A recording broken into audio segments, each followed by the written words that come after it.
So my name is Fran Miller, also known as Frances Elizabeth Miller, as seen there on the cover. And this exhibition is titled Dandy Savage, which is also the headline title of the photographic artist book that I'm releasing at the Walls.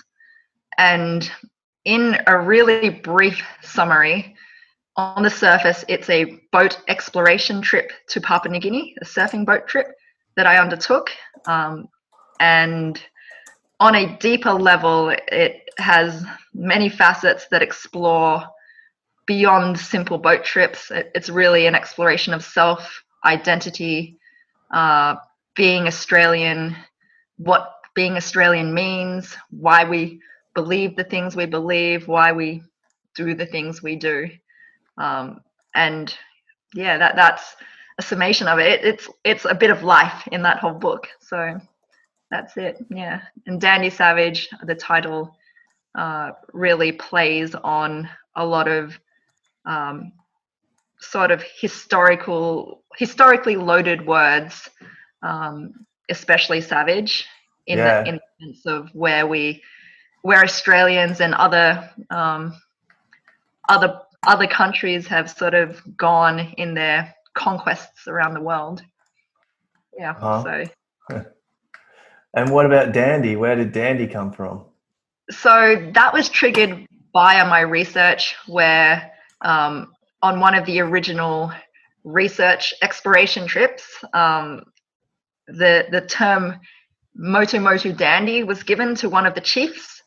And I really, I picked up on that word because, it has a lot of meanings, whether it's something that's happy or positive, like having a dandy time, or the more sense of like a generally referring to a man who takes like care of his appearance, or that's sort of like a classical definition of it.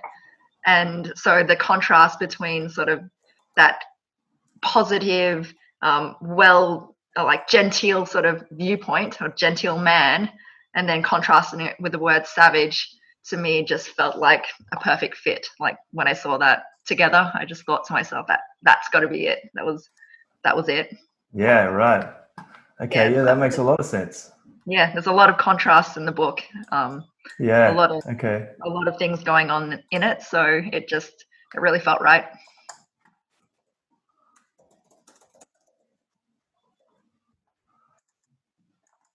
Thanks for that. All right, let's have a look at some of the other areas in our little map here of your book. So yeah, I put this together as a sort of a bit of a mash up of your book. To me, it sort of comes across as both photojournalism, self-reflection, and poetic narrative, kind of all at once. And that's a great statement right there, because that's what I was hoping to do. Okay, great. Then the applied to a surf trip. Yeah. So the reality was, even though you see this as on the surface as being a boat trip to Papua New Guinea, it falls along the line of sort of a documentation in parts. Right. And that's why there's a reference in the cover, in the title, what I did and what I saw, to a trip by Dalbertus, which was paid for by the New South Wales government hundreds of years ago. And he was a naturalist exploring, taking samples or discovering things, whatever the term discover means, which we could go into at depth. But for me, this book wasn't just a documentation, obviously, as you will see when you go through it. I really wanted to do something that went a bit deeper, to be honest. I mean, that sounds a little bit cliche, but it really was a trip of contrasts and internal discoveries. So using that word, it was very much so like that. And one of the best things about being an artist and creating a book is that you don't have to do it the way it's supposed to be.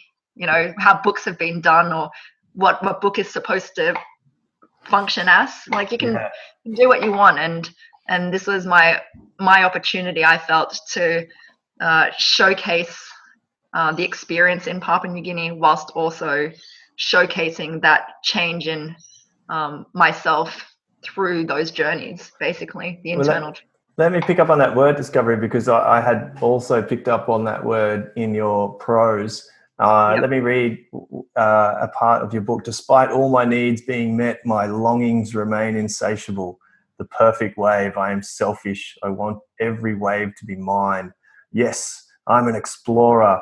I am charting territories, none of them new. We are a billion charts. Which do I call upon? Yours tell the way, but mine is right. And when I don't arrive always, I have finally discovered. So I wondered, that feeling of discovery, where is the discovery? What were you getting at with that bit of prose? Where did it come from? Where does discovery lie in your heart? Was it in Papua New Guinea? Was it in you? So that statement, which is the opening part of the book, was, to start off, the book's not supposed to be easy for people. It's sort of, you're supposed to read the things. Some of it describes things, but everything has a little subtlety to it. And I mean, speaking overtly about what the subtleties in that were, it's basically saying the things I believed in, I realized I was wrong. And it's only upon realizing that, or potentially wrong, but only on finding or discovering that this new information, this new way of thinking, did I actually sort of grow, and was I able to progress, learn more? And that's like one of the really critical parts about the word discovery. And interestingly enough, the day we're speaking, whether this is referenced when it goes to the walls, but officially when I was younger, I was taught that this day today was the day Captain Cook discovered Australia. Today, so, that's right. Yeah, being 29th of April. Well, right but wrong. Yeah, and that's like the information you're taught as truth.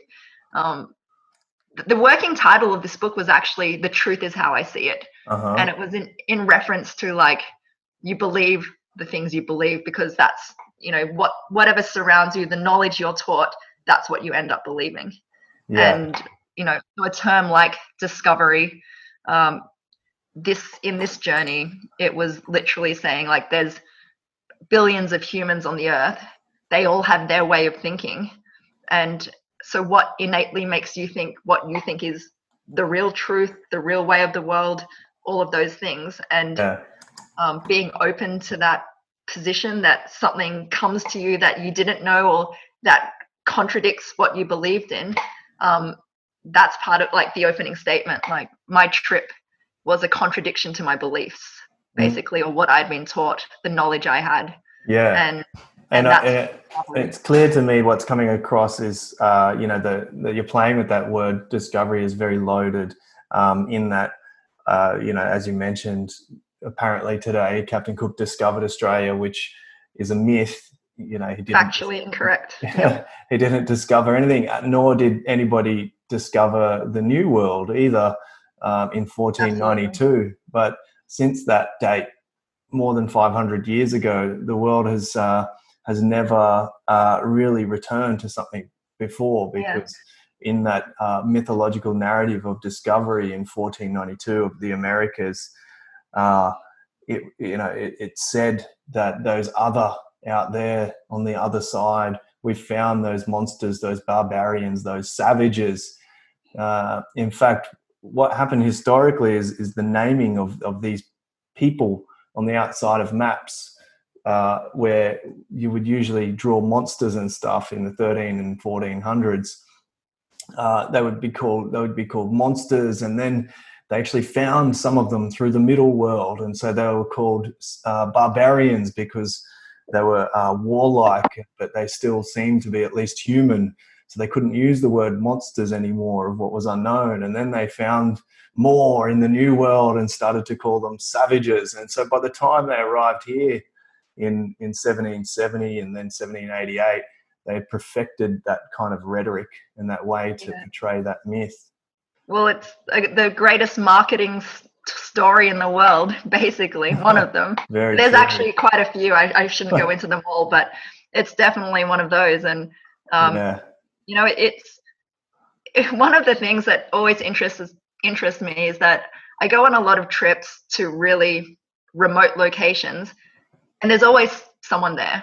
There's always someone where we go, and we're patting ourselves on the back for going to these unexplored locations, and there's someone just chilling out there having a good time, doing life. I'll pick up on that actually, because in this picture here, which from my personal perspective is the most potent image in the book, and you write about this image in a way that you just spoke about it there, where I think it might be here, vast concrete wasteland. I was struck then and there, for I realized my nowhere is somebody's somewhere.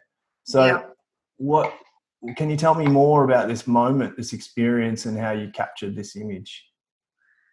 So we literally were on the boat and we steamed out, or dieseled out these days. It's not much of a steam thing going on, but in the sense of it, we steamed across for hours, like I can't remember, maybe 10 hours or more, to what I would consider the middle of nowhere. We weren't passing islands, we were just steaming out to sea. And we got to this location, and the group actually surfed and I swam to shore. And I just wanted to see what was kind of going on in this place, just have a look. Like I'm sort of really curious about everything. So I sort of went walking through these bushes, this and that, and I was following a track that had been walked on before. Not, when I say track, walked on by not many people whatsoever, just it was visible though. And I literally opened like this sort of bushy area and came out upon this location that you're looking at in the image. And I was really in part confused, like, well, a bit awestruck. We had been told that there was a runway on this little island. And I went walking a little bit further, and two little boys sort of looked at me, like they were sort of hanging out in the nearby, looked at me and then ran away towards a house nearby. And there was only one house, mind you, at that place. And this man came out and he walked straight to me, and we basically engaged in a long conversation, and he relayed to me some really interesting things, namely that we were on an island that was part of the World War II campaign, Allied forces. Wow. And literally some critical things, and this is really pertinent to this story. The first thing he said was, World War II is still impacting us. We are still suffering from World War II. And in my mind, I was like, I don't think I've ever met anyone who's still talking about their current situation in relationship to World War II. Yeah. It was absolutely like a new paradigm for me. Just never even thought about that. And he relayed a story, and forgive me if I don't get everything exactly how he said it, but basically the Americans and the Allied forces showed up to their island, said they were taking it, spent a week or 10 days, constructed 2 full-size runways, used coral, they cut down mountains to get the material, because if you can imagine what it takes to build 2 full-size runways on a little island, it's not easy. And thousands of troops arrived in that period, and they used it as a launch pad to try and defeat the Japanese, who were based out of Rabaul in Papua New Guinea, and it was part of General MacArthur's campaign in World War II. So the thing that really stuck with me, though, was when he related it to still being impacted by World War II. He said they destroyed the topsoil of our island. Now we can't grow things. Things don't grow well here. We are really poor, and we are suffering because we can't eat. Oh my goodness. And literally, yeah, it was really interesting. This man's name was Douglas Joseph, and he spent his career working on Manus Island for the government, if I recall correctly, and this was his home island. So he had actually retired and returned to this island at the time. And that's a fascinating story. Yeah, it was. It's really interesting. Thereafter, upon hearing that, like, I didn't have internet at all on this trip. When I got back, I was straight onto Google, and you can find YouTube videos of the landings and things like that. Yeah. But the thing is, like, what's this isn't the a name story. of the island again? So I'm actually not allowed to say the names of the islands because I signed a non-disclosure agreement with the tour operators. Okay. Wow. No way. Interesting. That's amazing. Yeah, but I suspect, and they're great people. They're protecting the surf locations rather than trying to do anything to this. That brings up a good point. Actually, I might segue into that around this kind of trade and exchange and surfing destinations and surf guides and operators, and they're all over the world. And to what extent are they giving back to those communities where they're surfing is always a hot topic in surfing, as I'm sure you're aware of. And I can see the angst in some of your writing about that as well, which is why I sort of thought about this question when you spoke about this little boy who, let me read this bit here, right here. So Michael asked for my hat again. I told him I currently needed it and would give it to him on the last day of our journey, my body being far too conducive to burning under the relentless tropical sun than his beautiful obsidian skin, which resembled the night sky. To me, it seemed reasonable. And on the final day, with opportunity to give him my hat, I packed it deep within my suitcase and closed the zipper. I'm suspecting I'm a bad person, basically. Well, but I'm suspecting the opposite. That you're trying to provoke the reader to feel a certain way about that statement in order for them to reflect on this question that I have, which is, what are we taking and what are we leaving behind when we go on these trips? Yeah. Well, I'm just going to really quickly just start with, I really respect the tour operator I went with, and I think they are respecting the locals and the local environment to the utmost degree. So I'm just going to state that before I move on, because I have been on others that I would question that. But with this tour operator, with PNG, no doubts, I believe their intentions are good, but all intentions are debatable. But anyway, so talking about that, it's really interesting for me, surf spots fundamentally. And I went into a deep debate, which turned into a raging argument in some ways about surf spots being an asset. And I was on another boat trip with a group who defined that an asset had to be basically tangible. It had to be like gold, or it had to be, money or something like that. Yeah. And I took the viewpoint that surf spots are like intangible assets. They provide this amazing value. I mean, it's value creation in some ways, whether that's spiritually, internally, or commercially as well, obviously. And so there is like a deep inherent value to a surf spot. So every time you're going to travel to a surfing location, you're actually you are taking something, you are using something, not necessarily taking, but you're using something. And so that inherent value has to be recognized beyond just waves break and then that's it, it's done. You're actually at a spot that whether it has value to you as a surfer or value to a local person in it's their backyard, that there is value there. And in terms of it being sort of having that value, when you look at something like going there and not giving the hat, I mean, for me, I provoked it's a tricky one, because with the utmost respect to this young man, when I was there, he was a lovely boy, but it felt like I was just at home, that he was just that he was like, I was just out having a surf.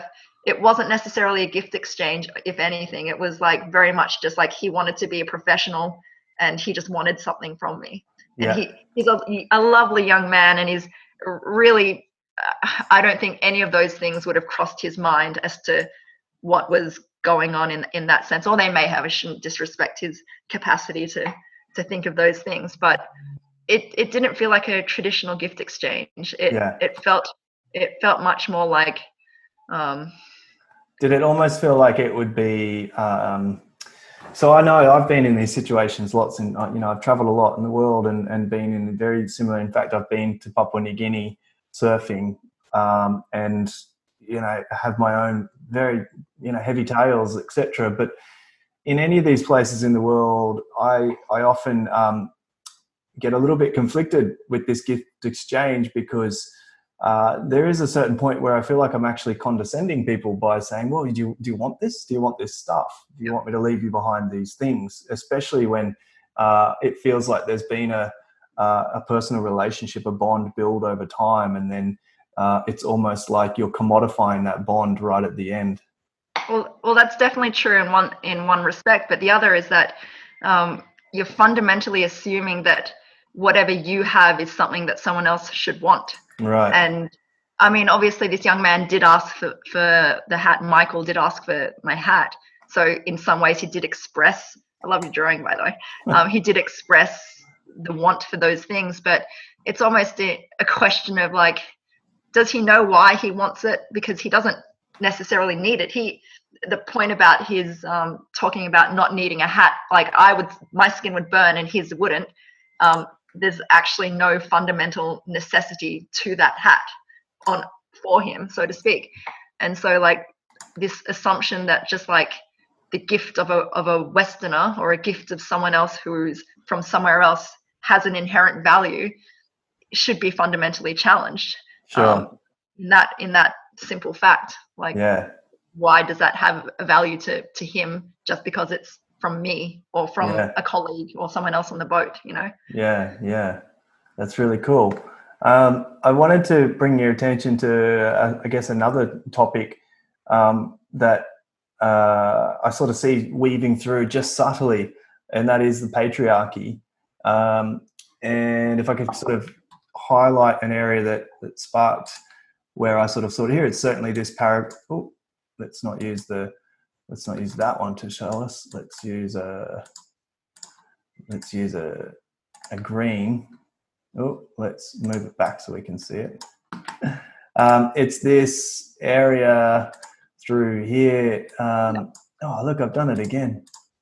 Let me get this right. It's difficult for women here. So this is explaining an experience where you were basically invited to speak to some kids, and kids meant boys and some girls, and the fact that there were some girls there is not just it's not something to take lightly. There's a whole loaded politics going on at that moment, which made you reflect on the patriarchy in that experience. Is there anything else you want to help us understand with this? So I just preface what I'm about to say with that I wasn't in that area long enough to absolutely observe the totality of the social relationships going on with the social situation. So this is reflecting on that experience at that time, which was brief. But through my travels, like I've actually went to Papua New Guinea again only a few months ago. It's probably more now after what we've just experienced, but late last year, and other islands through the Pacific. And there's sort of a mix and mash between patriarchal groups and matriarchal societies too. And there are some in Papua New Guinea, some matriarchal islands, Bougainville for one, I'm told, having never been there. But the general observation has simply been that boys do the things that I do and everyone else does in Australia these days when we go to Papua New Guinea, such as surfing or going to visit, like coming in to greet me or things like that. And this is just the observation, and the girls stay back and they stay out of the picture a bit more. Yeah. And so when I was asked to speak directly to the group, and was relayed that it can be difficult for women here, to me that suggested that it was a social issue that had been noted by some within that group. Right. And there was some fractures within that, within the island. Yes. So it was a real particular localized sort of forewarning that may or may not pertain to the culture on the other side of the island, really, or absolutely. And I think it was in part that with this little group, this was a little surf club that had just formed. And what's the name of the surf club? I'm just you can't tell me again. I'm going to call it USC. It's called USC. I know of USC. Yeah. Yeah. And I know of Tapira Surf Club as well. Yeah, that's it. And so literally, you never know that if one of these young men here lives on another side of the island or wherever, and might be hearing from their elders or their groups, like the people they follow, what their social values should be. And just for myself, speaking there and relaying to them, go out with the girls, or like in the water, take your sisters out, take your friends out if they're girls, and those things are important. It's just, the reality is that's me introducing to them a value system of mine. And it doesn't actually, I believe in that as a value system fundamentally. Whether that pertains to them or not, it's not for me to say. I fundamentally believe in equality and those sorts of things. I shouldn't say it's a thing, but it's just opening sort of the doors, widening the viewpoints, that it's something that they could think about, and perhaps think about why. What does that actually mean? Why would it be important to take out your sister to go surfing, or encourage her to go surfing, or why is even a woman speaking to us? Who is this woman who's surfing in front of us? Like, who is this person as well? Like, what does that even mean that she can surf? And it's just, when you see those things, it can change your perspective on the world and help you form your own viewpoints. Yeah. Not just what you're told to believe, so to speak. And so this photo here, this sort of framing in front of an educational setting, the blackboard. Did you even realize at the time how deliberate and kind of loaded that was, or was it a circumstantial moment? It was a bit of both. Since I'd already been on a few boat trips where I'd actually been building this sentiment within myself of this conflict within the value systems of societies and how societies end up being where they're at, I sort of was intrigued to actually visit the schools. That wasn't something anyone else on the boat trip did, for example. They went surfing every day, and I'd surfed a little bit, and then I would go look at what was going on in the towns. And this happened to be like an extremely remote area. And this group of people had actually only ever met the boat captain and the boat owner and the other crew, like the other guy who ran the trip. Sorry, can't get my words there.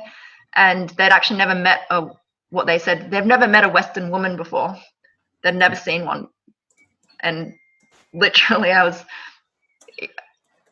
it bothers me in some sense, because I think some people use that as a statement of pride to their level of exploration or something like that. But for me, it was very much felt just like I was just really, the term fascinated, I don't even like to use it. I just wanted to learn more about them and what they did and how they went about life, and just out of general curiosity because there's things I can learn, the things I want to learn from them, just see how they live, I don't want to assume I know everything or anything that is worth knowing. So it's a great opportunity meeting a group to reach out to people and to hear what they have to say. And I think that's really important. So we went past the school and I said, can I have a look in there? They said, yeah, sure. And they took me in, and it's really interesting because a lot of these cultures aren't used to being photographed. They don't have phones. They don't have mobile reception. They don't have internet. They don't have magazines, things like that. You say, oh, I'm going to take the photo, and you stand there, and then they all go from smiling and laughing to like not sure what to do. Whereas you ask any other 10, 12-year-old, 15-year-old in Australia or America to get behind a camera or be in front of a picture, and they all have a pose that they're used to doing, something like that. It's really I think it's wonderful, just to that level of genuine feeling, just not so forced or so like that. One of the things that I also noticed is some visual cues in the book so there's sort of a visual logic going on. And one of those is certainly this sort of interlude with this really dark exposure. Yep. I wanted to ask you about that, what it meant to you to put that in the book. So traditionally, darkness or the night is it has a lot of connotations, whether that's uncertainty or chaos or fear, the unknown. There's a lot going on with black, right, and dark and the night. And for me, the interludes with the black and shooting at night was really to create that sense of the unknown, of there is like something's happening here. That's nighttime, that the world's still existing, but there's a disruption to it. And that is what relays across the book, the disruption to values, the disruption of thought. And there are also moments to breathe, but not there's some breathing points in the book that are white spaces, and that's more like a calm breathing space. The dark breathing space is a point of reflection, like if you're lying down in bed and it's pitch black outside and you have time to think, and you're thinking about whatever's happening, what you're going to do tomorrow, what you did today, and what the meaning of life is, all of those little things, stuff like that. Yeah, okay. Thanks. That's interesting. So I'm going to ask you one last question, if you don't mind. Two last questions. The first is this one. I picked up on this phrase down here. We pay it and they smile. We pay it and we smile. It feels like a bit of a sort of a resolving moment, actually, also for our interview, because it feels like it maybe towards the end of the trip, you start to understand the delicate balances between gift exchange, payment, trade, relationship, friendship, smiles. Well, in part, yes, but and those things are all valid in that respect. But this is a little bit more devious, actually.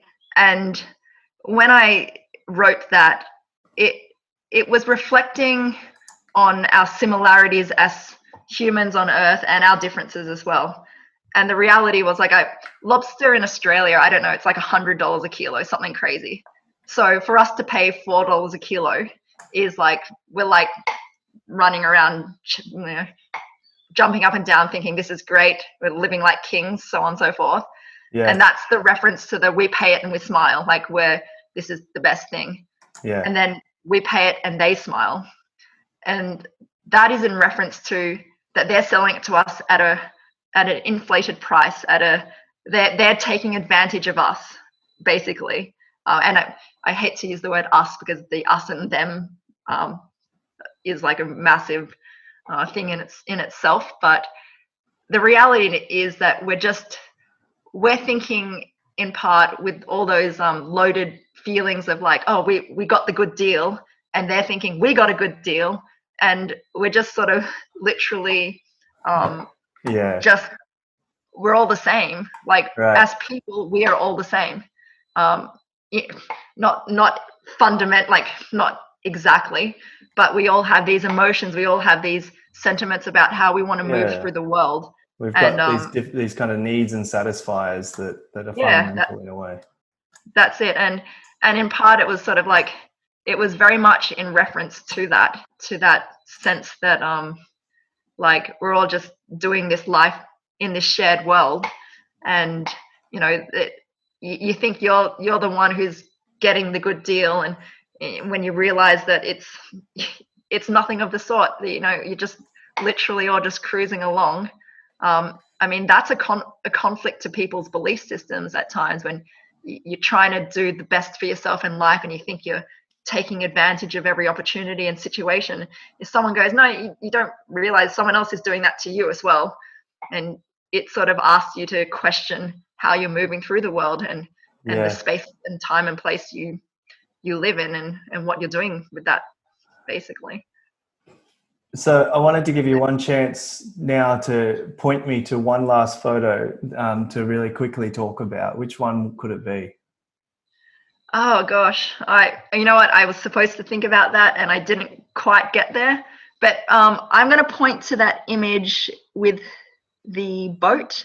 How do I do that? That one there, yeah. To me, yeah, that image.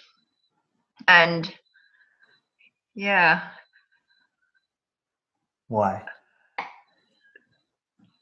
If I could say fundamentally, this is just the most overt statement of the inequalities that exist in the world, and that the situations, the world we live in, we're basically, and I say we as there's an them and an us, and it's us at this point in time. We live in a world of privilege at the expense of others. And that has come from like a generation of actions that were taken prior to us in this exact point in time, but it's being reinforced at this point in time. And that's touching on acts of colonialism, acts of imperialism, oppression and repression.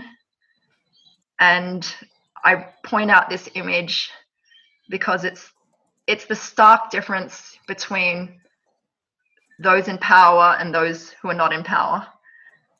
Those that the supposed haves and have-nots.